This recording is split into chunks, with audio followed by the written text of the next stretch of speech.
probably offensively they became more rhythmic last week. I mean, we've had our issues, but there's better rhythm once we get going. We just got to get the thing going and make sure, play to the strength of the team. But once we got kind of people in the positions they belonged and just learned that position, I think we became smoother. Defensively, it's, we're going to get tested. We're going to have to be great. We're going to need probably 7 to 10 defensive linemen to take the number of steps that we are going to have to take in the next month. I mean, we're going to play Iowa State, then we go play Eastern Washington and Cal Poly. But the first two are 90 snaps a game, and with the no huddle ourselves, we need as many defensive linemen as we need receivers, because they're the ones that are going to have to be doing the pushing and the driving all the time, which is nobody accounts for. So that's where we need to improve. Whether we got there or not, I don't know. We just had to find other players and not just have 3 starters or 4 starters, but to have 7 or 8. Position shaking.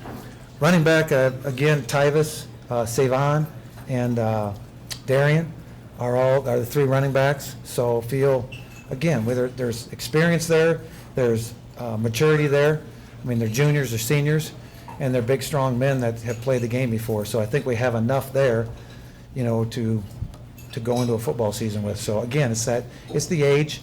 When you open up in a game like this, and all the things that you've said, is you like to have juniors and seniors on the football field for you. With the success you've had in Ames compared to Iowa City, do you go to Ames with any different confidence than you would if you go to the tank?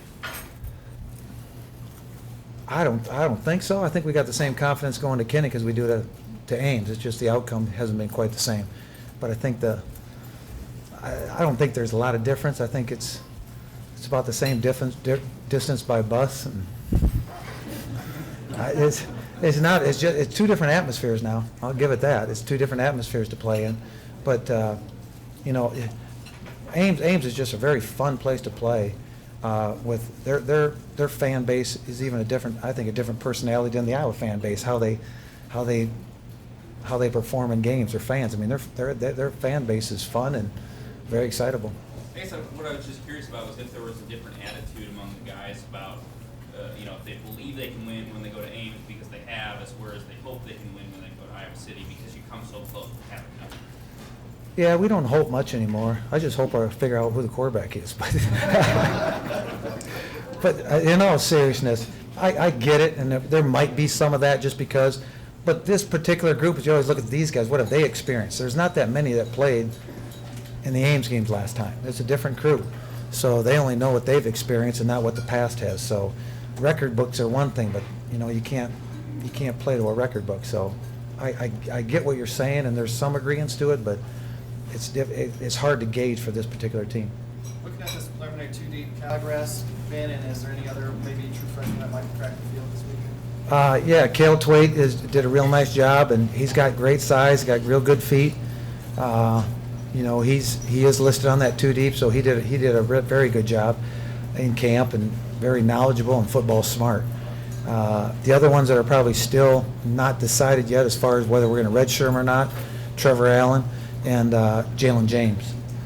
So 3 Iowa guys are still in the mix as far as not being redshirt this year.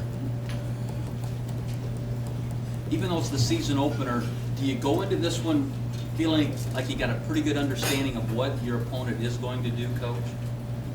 I think that's tough to say. I think we do, but you got to be cautious about it because that first game is so many unknowns. But being that Coach Mangino is there for a second year, being that their defensive coordinator has been there for many years, and I know they'll do their tweaks and their changes, but if they're like us, you kind of are setting your ways a little bit what you really believe in. So I think the context of what they do will stay the same, with maybe some little frills put into it. So, but those little frills change the game too. So they become big plays if you can't defend them or you can't execute them correctly. So we'll be conscious of that going on. What there is new, but I think philosophically they'll probably remain somewhere close to what they're doing right now. Anybody else? All right, thank you.